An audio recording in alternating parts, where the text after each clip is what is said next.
Well, first of all, everybody, thank you so much for to the basement for hosting this, and thank you for spilling outside of your usual confines. Thank you for the champagne and the fabulous rum cake and your generous hospitality. Thank you. Well, we're obviously here to toast Anne on her last day, which is sad for most of us in this room. Because Anne is so much more than just a colleague and a competitor. She's somebody who really looks out after all of us here. And I know, it's funny, I kind of thought I was special. I thought I was the one she looked out for. And then, like I started hearing, am I special? Some of us need more looking out than others. But, like, there's just, everybody's got a story of something that Anne did for them. And there was something she did for me this week. She replied to an email that I sent, and it was just a supportive note with great advice, and that's just the sort of thing that you somehow manage to work into your daily competitive news-breaking schedule. And I really don't know how you do that, but it's such a great way to live your life and such a great example for the people around you.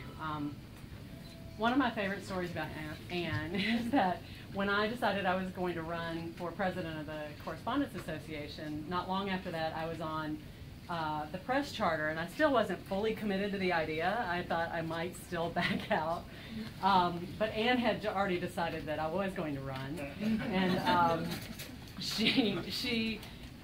we were in the front of the press charter, and she comes up beside me like this, and she starts talking about how great I am to all these people around me. And I'm like, I'm not sure what's bowling me over more, that she's committing me to run, or that all these really nice things coming from someone in the caliber of Ann Compton. And when she got done, I sort of slinked back to my seat, and then she followed me and came over and did it on the other side too. And I said, Ann, you just did that. And she goes, I know, but these people didn't hear it.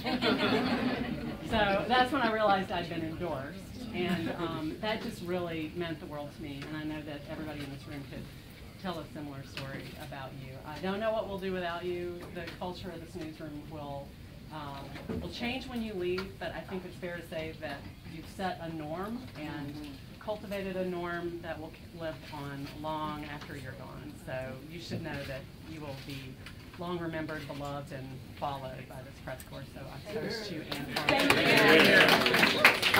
I will tell you one of the connections to this place, and one of the reasons I feel this is so much family. Do you remember I started at ABC? First, I told my kids I was 11 when I started. I was 27 when I walked in here. It was the end of the Vietnam War, and this was all a living room set then. It was couches in it, and the newspaper people ran it, and there were only 3 TV cameras in the back. And I worked 24 hours a day. It was long, long hours. Vietnam was falling. I would sleep in the booth, or sometimes out here the night that the helicopter took off from the embassy.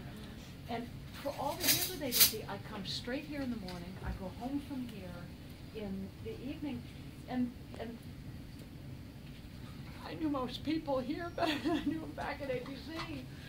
And so this was as much home as any place I've had journalistically, and I love it dearly, and it is not going to change unless you can get the president to open up more of his image.